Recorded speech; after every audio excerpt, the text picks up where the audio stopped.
Alors, pour la correction donc de l'interro numéro 12 de mardi 8 décembre, alors on s'intéresse à la problématique effectivement du skieur de fond.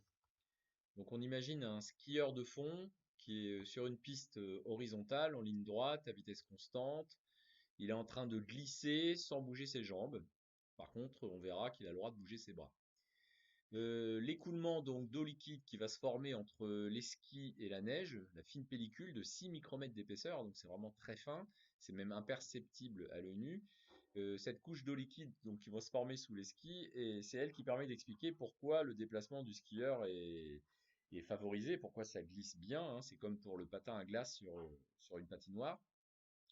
On suppose que l'écoulement d'eau liquide donc, dans cette pellicule est parallèle, stationnaire, donc avec une expression du champ des vitesses de la forme V2Z UX, donc des trajectoires rectilignes uniformes pour les gouttes d'eau liquide qui sont entraînées donc par effectivement le ski. Le ski c'est un solide hein, qui va donc entraîner les gouttes d'eau liquide qui vont coller, qui vont adhérer à ce ski. Ensuite, il y a des gouttes qui vont rester collées évidemment sur le support, donc sur la neige en z égale 0. Et donc entre les deux, ben, on a effectivement ce champ de vitesse. Alors, on vous demande, on remarque que la viscosité dynamique de l'eau liquide qui est fournie ici est de 2 10-3 pascal seconde, 2 10-3 poiseuil, donc c'est deux fois plus que la valeur qu'on vous donne habituellement. Alors effectivement, la viscosité, elle augmente quand la température diminue. Donc plus la température diminue, plus ça devient un peu figé, donc un peu visqueux. Donc c'est pas une surprise d'avoir une viscosité plus forte, puisqu'on a la température très basse, évidemment, très proche de 0 degré, on l'imagine. Alors on vous demande cette fois de démontrer la forme que prend le profil des vitesses. Donc on va considérer qu'il est bien affine, qu'il est bien linéaire, et on vous demande de démontrer son expression. Alors pour cela, on va donc appliquer le principe fondamental de la dynamique à une petite goutte d'eau liquide dans le référentiel terrestre galiléen, donc des taux. Elle est en translation rectiligne uniforme, donc elle n'a pas d'accélération. Elle est soumise à son poids, à la résultante des forces de pression et à la résultante des forces de viscosité. Alors ici, la résultante des forces de viscosité, bien sûr, hein, c'est la forme en coordonnées cartésiennes que vous prenez. Donc c'est bien la résultante sur toute la surface donc, de la goutte en coordonnées cartésiennes. Alors, puisque le profil est linéaire, on en déduit donc que la pression ne dépend forcément que de z, sinon le gradient de P aurait une composante suivant Ux, et on n'aurait pas la dérivée seconde qui est nulle. Donc pour avoir un profil des vitesses linéaire, il faut une dérivée seconde de V de z nulle. Donc voilà pourquoi on en déduit ici que la pression est forcément selon z, donc le gradient de pression selon Uz. Ce qui nous donne bien donc la dérivée seconde de V qui est égale à 0 en projetant sur l'axe des x. On a donc bien une forme affine pour le champ des vitesses, AZ plus B.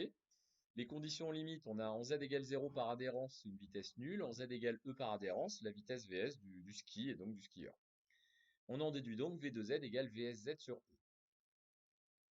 Alors dans la deuxième question, on vous demande d'exprimer donc la puissance musculaire, la puissance interne, la puissance intérieure que doit développer le skieur pour maintenir cette vitesse. Alors en bougeant ses bras, puisqu'il ne peut pas bouger ses jambes, puisqu'on doit rester le ski ne doit pas se déplacer donc par rapport à l'eau liquide, donc en bougeant simplement ses bras. Donc si on regarde certaines compétitions de ski de fond, effectivement, en ligne droite, c'est pas du skating, hein, effectivement, ils ne bougent que leurs bras pendant un certain moment pour maintenir leur vitesse. On applique alors le théorème de l'énergie mécanique au skieur plus ses skis, donc le bloc skieur plus ce ski. Alors c'est un système déformable puisque le skieur il va bouger ses bras et en bougeant ses bras les bâtons vont évidemment taper sur la neige. Il va y avoir donc une réaction de la neige sur les bâtons, hein.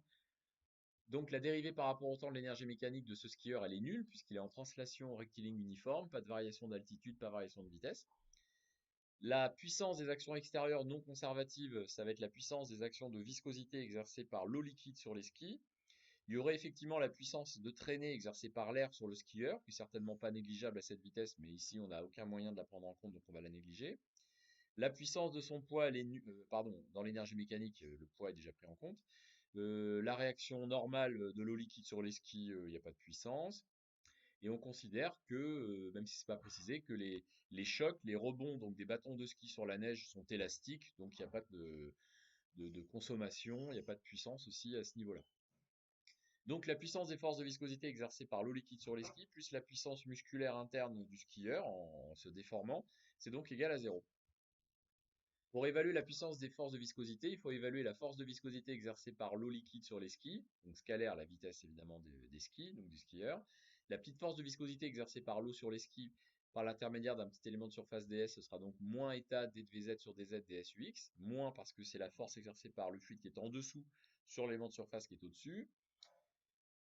Donc DZ sur DZ, bah, c'est VS sur E. La force résultante de viscosité sur toute la surface des skis, bah, il y a juste à remplacer DS par S, puisqu'on voit que le DF, la petite force, ne dépend absolument pas de X. Et donc on a bien la puissance en multipliant carrément par la vitesse. On a bien une puissance négative, moins 1667 watts. Donc la puissance musculaire interne, intérieure que doit développer l'athlète, donc le skieur, c'est plus 1667 watts. Alors c'est énorme, hein. Sur un vélo d'appartement, quand vous faites un test de puissance, déjà quand vous arrivez à dépasser 700, 800 watts pendant quelques secondes, c'est déjà très très difficile, sauf pour évidemment un athlète professionnel. Donc là, 1767 watts, il faut se mettre en tête que c'est un effort musculaire que les champions vont pouvoir réaliser, mais pas très longtemps, et c'est un très gros effort. Alors, on est quand même à 10 mètres par seconde, hein, donc ça fait 36 km/h, donc c'est quand même pas mal pour du ski de fond, donc sans pente, hein, donc à l'horizontale. On vous demande de vérifier que l'écoulement donc interne de l'eau liquide entre les skis et la neige fixe est bien laminaire, donc on évalue le nombre de Reynolds, donc masse volumique de l'eau sur la viscosité dynamique. Alors, c'est un écoulement interne, mais pas dans une canalisation cylindrique. Donc ici, on va prendre comme vitesse bah, la vitesse VS, la vitesse donc du ski, la vitesse des gouttes au maximale, au contact avec les skis. On va prendre comme pour le diamètre ici bah, l'épaisseur de l'écoulement et on trouve 30. Alors, c'est une évaluation et c'est bien plus petit que 2000 sans ambiguïté. Donc, on a bien un écoulement laminaire. Donc, on a bien une étude qui est cohérente. Donc, avec un champ des vitesses, le modèle de l'écoulement parallèle, le modèle des forces de viscosité dans le cas de l'écoulement parallèle. Donc, on a une étude qui est cohérente. Alors la dernière question, c'est plutôt donc de la mécanique de première année. On va vous demander d'évaluer la puissance développée par un sprinter qui court le 100 mètres en 10 secondes. Donc c'est les très bons sprinters, hein. Donc, c'est les très bons athlètes. Encore une fois, ici, on va négliger la traînée de l'air, évidemment. On va supposer qu'il n'y a pas de vent et qu'on peut négliger la puissance exercée par la traînée de l'air. Euh, la dérivée de l'énergie mécanique par rapport au temps, donc pour le sprinter, bah, n'est pas nulle ici, puisque sa vitesse elle augmente. Il part d'une vitesse nulle dans les starting blocks et il arrive à une vitesse finale non nulle. La puissance des actions extérieures, bah, là il n'y a pas de viscosité de l'eau liquide, donc là il y aurait simplement le contact entre sa chaussure et la piste. Donc le sprinter il a toujours au moins un pied en contact avec la piste.